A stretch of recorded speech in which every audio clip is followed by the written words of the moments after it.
Alright, so we are now in section 9.3. I'm going to use some slightly different software. Hopefully this allows people to see the videos on YouTube and not have to use that goofy EduCreations thing. But anyway, here is 9.3. You kind of saw these formulas on that formula sheet that you used for the quiz. But the key here is we are going from products to sums. That would be these formulas over here. So on the left, we start with products. We're multiplying sine with cosine, cosine with another cosine of another angle. And then our formulas are going to have them written as either sums or subtraction. So for example, the first one, I'll go ahead and fill it in. We're going to have 1/2, and then it'll be times the difference of cosine of a minus b plus the cosine of a plus b. Okay, so we're taking this formula as a product because we have the sine of an angle times the sine of another angle, and now we've written it as a sum, but this should be a minus here. Okay, so we have 1/2 times the quantity of the cosine of the difference of the angles minus the cosine of the sum of the angles. Okay, and I'll do another one real quick on the right here. We have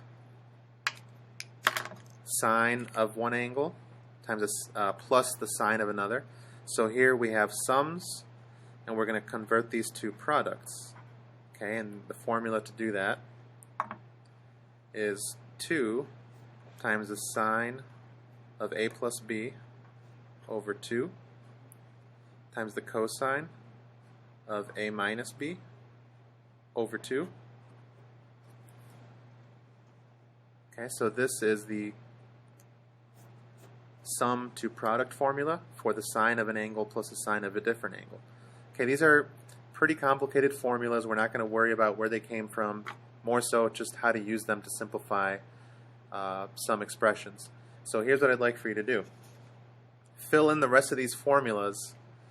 Here they are, typed out nice and neat.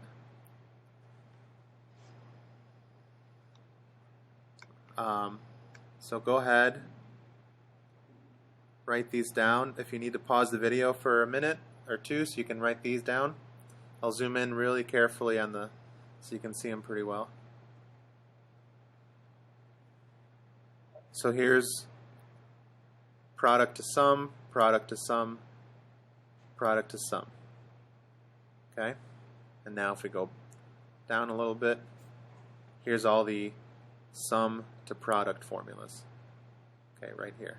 So pause the video if you need to, write them down. Okay, so now all we're going to do here is do some examples of how to work with these. Okay, so let me zoom out.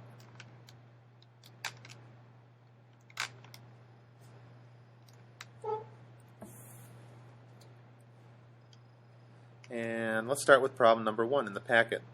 Okay, so this is in the packet, 9.3.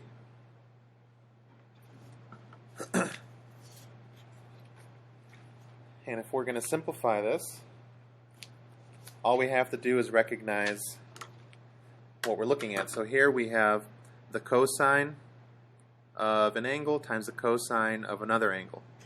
Cosine 15 times the cosine of 75. If we're going to use these formulas, okay, you can kind of see the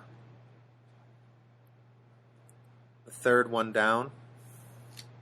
This one right here, whatever you have here, cosine of an angle times the cosine of a different angle, that's the one you're going to use. So using your formula, okay, all we're going to do is fill it in and then simplify. It's not hard. So formula says we do 1/2 times the cosine of a minus b, so we just do 15 degrees minus 75 degrees. This is our a, this is our b. So instead of a and b, we're just writing them in as 15 minus 75. Okay, plus, now we do cosine of a plus b, so 15 degrees plus 75 degrees.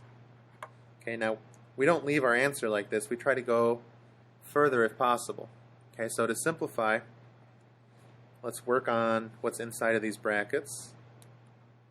So we have cosine 15 minus 75 is negative 60 degrees, plus 15 plus 75 is 90 degrees. And we know both of those. This is the unit circle. Cosine of negative 60, that's in the fourth quadrant, so cosine's positive. Okay, so this becomes negative, I'm sorry, just positive 1/2.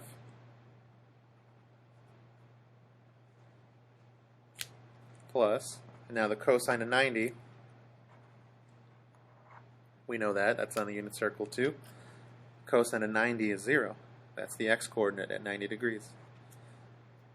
Okay, so then our final answer is just 1/2 times 1/2, which is equal to 1/4.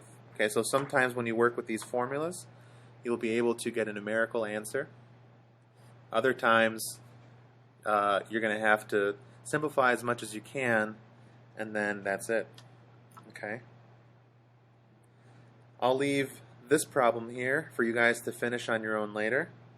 Let's do D.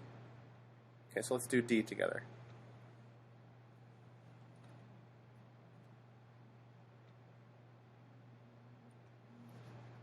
Okay, so again, we're working with cosine of an angle times the cosine of another angle. So we have a product. It's actually the same formula that we used before up here. Cosine A, cosine B equals, and then we're going to use this same pattern from 1A. But it's a little bit more complicated because we have this goofy angle of x minus pi over 6 and then x minus pi over 3. So let's take a look and see what happens there. So using the formula, for D we're going to have 1/2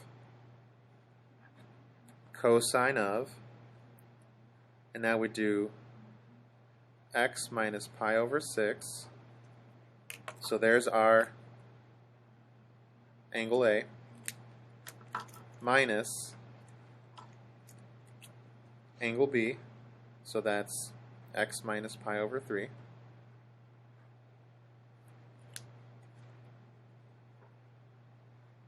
And then we do plus cosine of angle A plus angle B. So now we're going to do x minus pi over 6. That's our angle A. We're going to add that with angle B, which is x minus pi over 3. Okay, now what we're going to do is simplify that as much as possible, and if we end up with something that we can keep going with, we're going to go as far as we can. So let's see what happens. We have 1/2 cosine of, and if we look at this part here, we have x minus pi over 6 minus x minus pi over 3. The x's are going to cancel out because x minus x is 0. And then we're left with negative pi over 6 minus a negative pi over 3 is really plus pi over 3. So when you get your common denominator and add those up, you get negative pi over 6 plus 2 pi over 6. That makes it pi over 6. Okay, so after we simplify this first expression here, we get the cosine of pi over 6. Okay, so now we're looking at the last half, plus the cosine of x minus pi over 6 plus x minus pi over 3. Okay, so if we simplify that, x plus x is 2x. So all we're doing is combining like terms. X and x is 2x.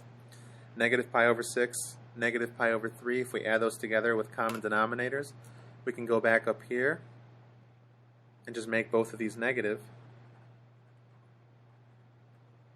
Negative pi over 6 minus 2 pi over 6 becomes negative 3 pi over 6, which is the exact same thing as minus pi over 2. Okay, so here's where we are. And again, if we can keep going, we keep going. Cosine pi over 6, that's in the unit circle. We know that that's root 3 over 2. Okay, so now cosine pi over 6, we replace it with the cosine, which is root 3 over 2, plus this we're not going to do anything with. Okay, we could use those formulas from 9.1, but for this context, we're never going to go any further with this. If we have angles that we know how to deal with like usual, we're going to go ahead and simplify those, like cosine pi over 6. We know how to do that. Okay, so then our final answer,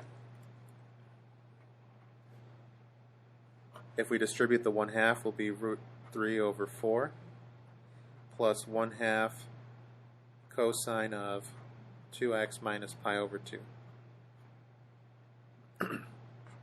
Okay, so this is the answer for D. Okay. Oh, and by the way, on this page, you can go ahead and skip this last problem. Don't worry about it. Alright, so last thing I'm going to do is one example of sums to products. Let's do the first one here. Okay, so for 2a, we have sine of 35, sine of 55. I don't know how to work with 35 or 55, and we can't really do much with that. But since I'm adding two different sine values, up here we have a formula for sine plus sine. So we're going to follow this pattern here, filling in the angles as we go along. Okay. So then we're going to have 2 times the sine of, and now we do angle A plus angle B, so we add the two angles together, divide by 2, times the cosine of angle A minus angle B, so 35 minus 55, all over 2, and we simplify as much as we can. So this is 2 times the sine of, let's see, 35 plus 55 is 90. 90 divided by 2 is 45 degrees. So right there I see I'll be able to do something with this in a minute, because we know how to work with 45 degrees. And now 35 minus 55, that's negative 10, oh sorry, it's negative 20 divided by 2, which is negative 10 degrees, sorry, step ahead of myself. Okay, so that we don't really know how to do anything with 10 degrees. Okay, so here's the best that we can do. The sine of 45, we know. That's root 2 over 2. So far we have 2, we have root 2 over 2. The cosine of negative 10 we don't know how to figure out, but we never want to leave a negative angle inside of a cosine or a sine or tangent for that matter. From last chapter we know that the cosine of a negative angle is equal to the cosine of its opposite, so this just becomes cosine of 10 degrees. And now if we multiply 2 times root 2 over 2, the 2's cancel out, so we just get root 2 and then cosine 10. So this would be the best answer for this one. Okay? So that's kind of your intro to 9.3. What I'd like for you to do is go ahead and finish these last, you got 1, 2, 3, 4 problems on this page. B, 1C, 2B, and C. Okay, so go ahead and do those, and we'll check in tomorrow and see how we are. All right, farewell.